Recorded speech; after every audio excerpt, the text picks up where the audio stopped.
정말 최악인데 그 팁을 하나 알려드리겠습니다. 요즘 이 회사가 어필하고 싶어 하는구나 라는 단서를 얻고, 이거는 제가 후임을 뽑는다면 중요하게 생각해요. 안녕하세요 여러분, 요니입니다. 월요일 저녁 8시 반입니다. 퇴근을 하자마자 이렇게 카메라를 켜서 이야기를 하고 있어요. 그 이유는 바로 얼마 전에 받은 댓글 때문입니다. 포트폴리오를 공유받을 수 있을까요? 라고 하시는 물음이었어요. 이런 류의 댓글을 정말 많이 받았습니다, 지금까지. 그때마다 좀 너무 아쉬웠던 게, 제가 마케팅에 처음 그 경력 없이 지원을 했던 당시 썼던 포트폴리오가 지금 파일이 없으니까 대신 다른 방법으로 그 막연함을 풀어드릴 수 있는 방법이 없을까를 좀 고민하게 됐고, 그래서 오늘 이 영상을 한번 준비해보게 되었습니다. 마케팅 경험이 없는, 이제 막 처음 마케팅을 시작하고 싶어서 포트폴리오를 작성하시는 분들에게 드리고 싶은 3가지 팁이 있습니다. 첫 번째로는 어떤 내용을 담아야 할까요? 나는 마케팅 경험이 없는데 신입인데 대체 포트폴리오에 뭐를 써야 되지? 제 경우에는 어떻게 했는지 한번 이야기를 드려볼게요. 언론 영상 학부를 졸업을 했습니다, 대학교에서. 그래서 콘텐츠를 만들 일이 사실 좀 있는 편이었어요. 이게 뭐 제가 경영학부를 졸업한 건 아니어가지고 막 마케팅과 직결된다 라고 할 수는 없겠지만, 그냥 저는 이야기를 풀기 나름이라고 생각을 했어요. 그래서 학부 시절에 했던 이런 콘텐츠들, 그리고 뭐 공모전, 영상 공모전에서 수상을 했던 그 경험, 외부 대회 활동에서 봉사를 하면서 콘텐츠를 담당하는 그 업무를 제가 맡아가지고 했던 그 경험들을 쫙 모아가지고 마케팅의 관점에서 이야기를 풀었어요, 이 경험을. 근데 이거를 했다라는 걸 나열하는 게 중요한 게 아니다. 그 경험을 통해서 어떤 인사이트가 있었는지, 나의 논리가 궁금한 것이다 라는 그거를 항상 이렇게 생각하셔야 될 것 같아요. 나의 논리를 보여주자. 내가 이 콘텐츠를 왜 기획하게 됐고, 이 콘텐츠를 통해서 얻고 싶은 게 뭐였고, 그리고 결과를 만들었다. 뭐 이거를 수치적으로 보여줄 수도 있을 거고, 말로 풀 수도 있는 거고. 근데 아무튼 이렇게 기존에 만들어놨던 그런 콘텐츠들이 있다? 마케터의 관점으로 한번 이걸 다시 보는 거죠, 자신의 경험을. 뭐 관련되게 쓸 것도 없고, 그리고 뭐 다른 업무를 하다가 갑자기 진로를 바꾸게 되어서 뭐 또 쓸 게 없다, 그런 분들이라면 그 지원하는 회사에서 관리하고 있는 SNS 채널들을 쫙 모아보시고, 만약에 내가 마케팅 담당자라면 이거를 잘 되고 있는 브랜드라면 더 잘 되게 하기 위해 어떤 점을 제안하고 싶다라는 그런 아이디어 제안서를 쓸 수도 있을 것 같고요. 그리고 만약에 빈틈이 있다 라고 하면 본인이 생각하는 그 빈틈을 어떻게 메꿀 수 있을지에 대한 아이디어 제안서를 써보는 것도 저는 굉장히 필요할 것 같아요. 만약에 제가 후임을 뽑는다 라고 하면은 입사하지도 않은 저분이 이렇게 열심히 분석을 했다? 라는 거에 일단 감동을 받을 것 같고요. 일단 면접에서 보고 싶을 것 같거든요. 그 사람과 대화를 하고 싶을 것 같아요. 왜냐면은 자소서나 포트폴리오를 복붙해가지고 내는 사람들이 정말 많잖아요. 그래서 만약에 본인이 쓸 게 너무 없다라고 생각하시는 분이라면 오히려 그거를 기회로 생각해 보시고, 지원하는 회사를 엄청 면밀하게 그 회사의 홈페이지까지 들어가서, 그 서비스 홈페이지에 들어가면 그 홈페이지에 써있는 그 웹사이트의 그 문구들이 다 대부분은 마케터들이 엄청나게 고심해서 고른 단어와 표현들이란 말이에요. 제일 딱 눈에 띄는 타이틀 문구가 있을 거잖아요.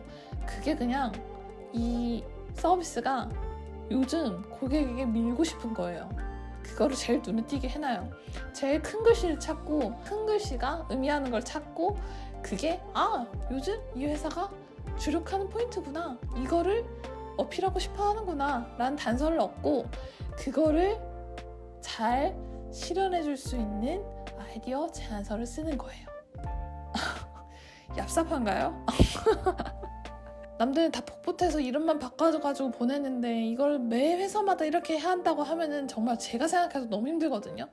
근데 이게 사실 손해볼 게 없어요. 이렇게까지 정성을 들이는 지원자라면 회사는 만나보고 싶다. 그리고 두 번째로는 이게 내 공부가 된다. 그래서 지금 안 되더라도 다음 회사 아니면 그 다음 회사에서 내가 그 나의 역량을 더 성장시켜서 그 지원을 매번 할 수 있게 되는 거잖아요. 그래서 저는 이거는 잃을 게 없는 장사라고 생각합니다.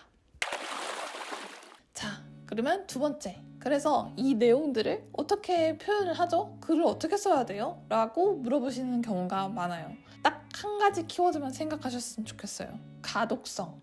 가독성을 고려해서 글을 쓰셔야 돼요. 그래서 제가 자주 쓰는 방법은 소제목을 자주 활용합니다. 자소서나 포트폴리오에서 꼭 쓰는 레이아웃은 뭐냐면 이 A4 용지를 3분의 1로 나눈 그 부분 혹은 4분의 1로 나눈 영역을 페이지 나누기를 해놓고 거기다가 소제목을 쓸 수 있게끔 하고 남은 그 3분의 2 내지는 4분의 3 되는 영역에 본문을 써요. 사실은 줄바꿈을 많이 할 수 있어서 같은 내용을 쓰더라도 같은 분량의 내용을 쓰더라도 더 그 줄이 늘어나는 그 장점이 있을 뿐만 아니라 그 소제목, 본문, 소제목, 본문, 소제목, 본문 이게 눈이 되게 편하잖아요, 읽기에. 서류 담당자가 그 소제목을 딱 보고 골라서 볼 수 있는 효과도 있을 뿐만 아니라 그 소제목이 하나의 목차가 되는 거예요. 이 목차가 한눈에 보이니까 더 사람들이 제 글을 읽기 좋겠죠? 만약에 본문을 쭈루루룩 그리고 제목, 쭈루루룩 제목, 쭈루룩 제목 하면은 목차처럼 보이진 않아요. 마케터라면 읽히는 글을 쓰는 사람이어야 하잖아요. 그래서 내 글을 최대한 쉽고 효과적으로 읽을 수 있는 방법을 고민해서 가독성을 높여서 쓰시는 것을 추천해드려요. 자, 그리고 세 번째. 이거는 저의 지난 과오를 들추는 일인데 포트폴리오 디자인에 대해서 고민하시는 분들이 진짜 많거든요. 이거는 제가 예전에 만약에 포트폴리오를 쓰는 시간이 예를 들어 3일이었다고 쳐. 그러면은 그중에 이틀 동안을 페이지 레이아웃과 디자인을 고민하고 남은 하루 동안 내용을 썼어요. 정말 최악인데 근데 이렇게 고민하신 이유를 알아요. 왜냐면은 정말 많은 수많은 지원자들이 있을 것이고 그 안에서 눈에 찔려면 어떡하지를 생각하다가 디자인에 너무 치우쳐버리는 경향이 있는 거죠. 그걸로 차별화를 두려고. 근데 지금 이거는 디자이너를 뽑는 포트폴리오가 아닙니다. 내용이 중요하고 오히려 너무 많은 그 다양한 레이아웃이 있다, 다양한 디자인 요소가 있다 하면은 내용이 읽히질 않아요. 그래서 디자인 고민을 많이 안 하셨으면 좋겠어요. 내용에 충실하게 내용을 다 쓴 다음에 이 사람이 진짜 마케터로서의 자질이 의심되지 않을 정도로만 이게 레이아웃이나 디자인이 되어 있으면 되는 거지. 막 색깔 여러 개 쓰고 막 뭐 글씨 크기를 이렇게 했다가 저렇게 했다가 뭐 하고 뭐 동글뱅이 뭐 세모네 뭐 이렇게 막 다양한 요소를 넣어서 이 나를 차별화시키려고 하지 말아라. 그거는 차별화 요소가 아니라 오히려 내 그 포트폴리오를 읽는 거를 방해하는 요소다.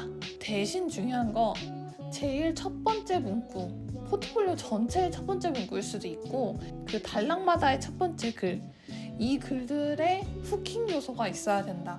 이거는 제가 후임을 뽑는다면 중요하게 생각할 요소이기는 해요. 어그로를 끈다라기보다는 어쨌든 그 눈길을 끄는 그런 카피들을 뽑아야 하잖아요. 그리고 같은 현상을 보더라도 조금이라도 다른 걸 딱 캐치해가지고 그거를 크게 강조해서 표현하는 그런 직업인데 그 역량이 있는지를 판단할 수 있는 요소가 그런 후킹하는 그런 문구들이거든요. 문단의 서두에 있는 그 후킹 문구들에 조금 더 신경을 써서 나를 차별화했으면 좋겠다. 와다다다다 하면서 내용을 풀었는데 그걸 통해서 서류 통과율이 높아진다면 저에게 꼭 알려주셨으면 좋을 것 같습니다. 그럼 제가 너무 뿌듯할 것 같아요. 자, 그러면은 오늘 영상은 여기까지 하도록 하겠습니다. 그러면 여러분 오늘 하루도 고생 많으셨고요. 저도 고생이 많았고 이제 오늘 하루를 편안하게 마감해 볼까 합니다. 영상과는 상관없는 얘기지만 조명이 조금 달라지지 않았나요? 오늘은 저녁이다 보니까 그 간접등을 켜고 한번 영상을 찍어봤거든요. 근데 뭐 화면에서 보이는 모습이 나쁘지 않아. 그래서 앞으로는 이렇게 종종 저녁에 한번 찍어볼까 라는 생각도 드네요. 자, 그러면은 정말 오늘 영상 여기서 끝내는 걸로 하고 모두 굿나잇.